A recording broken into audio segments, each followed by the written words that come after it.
Sabi nga, hindi mo naman mapili ang kamag-anak mo. Oo. Pero sa kabila nun, talagang hindi ko naman akalain na magkakaganito. Ano ba ito? Para lang i-etsapuera yung mga Duterte. Ganun lang ka garapalan ng power grab ngayon. Hello mga kabibig! Welcome back sa ating bagong YouTube channel. Ito ang pinakamaingay ng YouTuber sa lahat ng YouTube. Ako si Kabibig, maglebak-lebak na down with evidence. Ako hindi na nakapagpigil. Si Senador Amy Marcos talagang sinupalpal. Binulgar na niya kung sino ang nasa likod ng People's Initiative papirma pabudol ayuda program. O nabudol ba kayo? Pumirma ba kayo? Marami na nakapirma sa Quezon City. Naku po, grabe naman dyan. Talamak talaga ang korupsyon sa Pilipinas. Akala namin, nung pag-upo kay Pangulong Bongbong Marcos, ay ma-stop na itong corruption, pero hindi pala, nagpapatuloy pa at talagang lantaran sa ating harapan.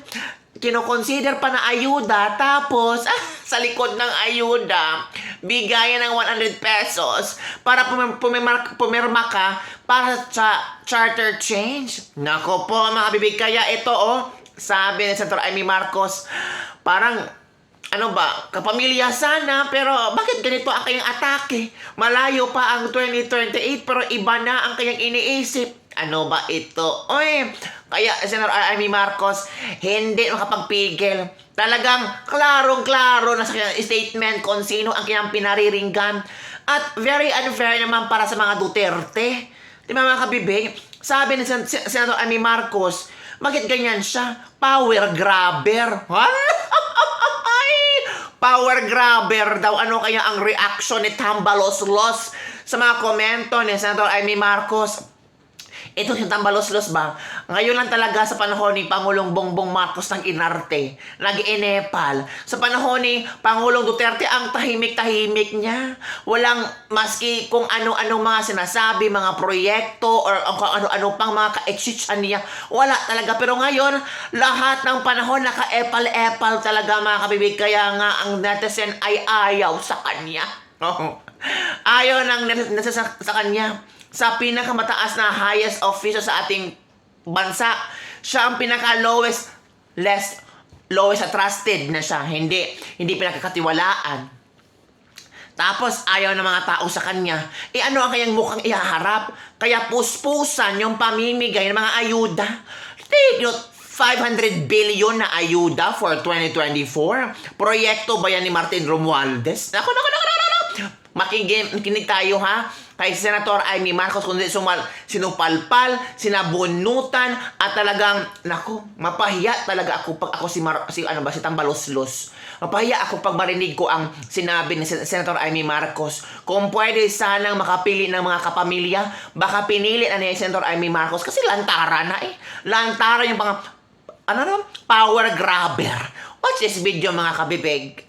Aside from this being a political problem, it also becomes a family problem because you are first cousins with the speaker. You are the older sister of the president. It puts the president also in a very awkward situation, di ba? Tama. Talagang linalagay sa alanganin si Presidente. Talagang hindi maganda to. Kasi unang-una, ayoko nga na yung mga kamag-anakan ang umupo nung mulat sa poll. Kaya lang, andyan na yan. Talagang ang sagwain, kapatid ko mabait, hindi umaalma.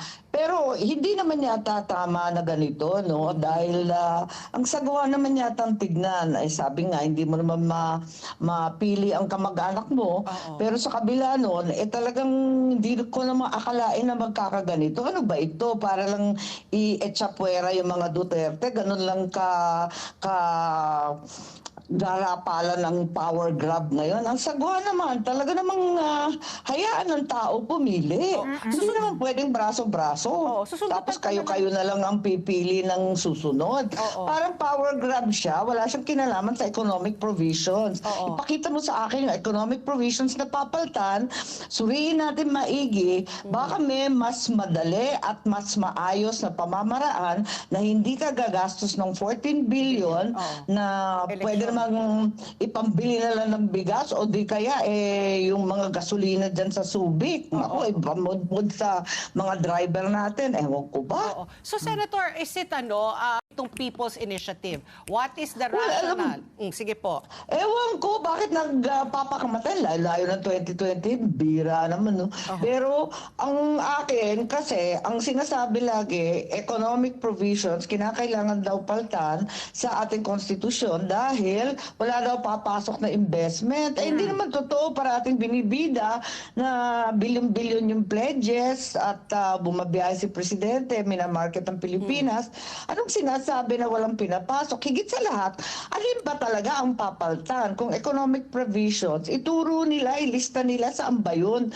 Dahil nung panahon ni Presidente Duterte, nakita naman natin, pwede naman paltan by law, pa isa-isa. At kinaya naman natin yun dun sa Public Services Act, yung telecommunications nga, covered dun eh. Yes. Tapos yung retail trade, para yung maliliit na tindahan, pwede nang pumasok yung mga foreigner. At pati na rin yung hawak ko, yung Foreign Investments Act, para malawakang pinaltan yung pwedeng pasukan ng foreigner. Hindi ko nga maintindihan, pwede naman pala yung paisa-isang ganon. Hindi ka naman gagastos ng 14 billion Yeah. at hindi naman magkakagulo yung buong mundo at talagang kung ano-ano na naiisip natin at 20 million ang kada distrito. I'll bring it up again, Senator. Itong papel na pinapaikot at pinapapirmahan. So, yung kanina, yung disinformation, panliling lang na kanina nga yung nagpapaliwanag. Ito, pirma kayo para maging batas na. Yung tupad, yung AIX, yung MAIP na yan. Pero ito actually, yung pinapapirma, kung mapapakita lang natin yung papel, ay doon sa pagbabago, doon sa provision sa Constitution, na kung magkakaroon ng amendment, kasi nagkaroon ng may debate pa rin kung if it is the Congress and the Senate voting jointly or separately, no, to any amendment to the Constitution. Yun po ang nakalagay sa papel. So ang nakalagay Kaya doon sa nga. pinapapirmahan nila, voting jointly, Jointly. para malunod po ang boto Ng at Senado. ang tinig ng Senado na 24 lang kayo, 24 kayo, vis-a-vis yung more than Di ba na-explain ni Senator Amy Marcos? Oo nga, okay ang chat-chat, walang problema yan. Pati ako nabasa ko yung mga komento ng mga nandun.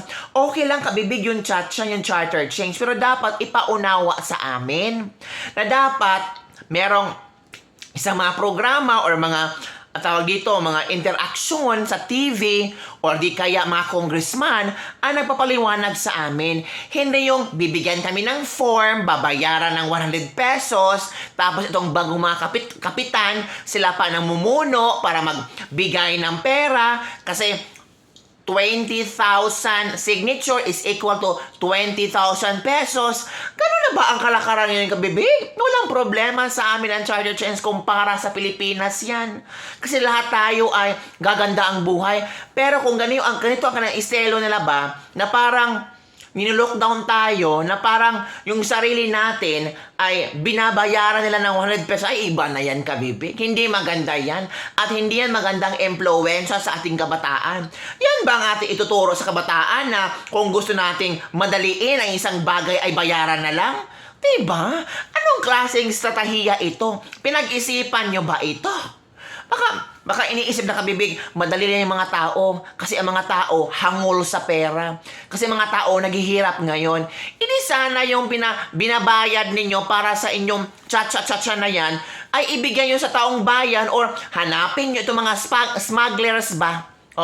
Na sana itong ayudang gusto nyong tawag dito ibibigay ay solusyonan nyo yung pagtaas ng mga bilihin ngayon. Diba? 500 billion, ang laki na yan yata, diba? Tapos mamimigay pa kayo ng pera sa mga kapitan, sa mga mayor, para lang makakuha ng signature.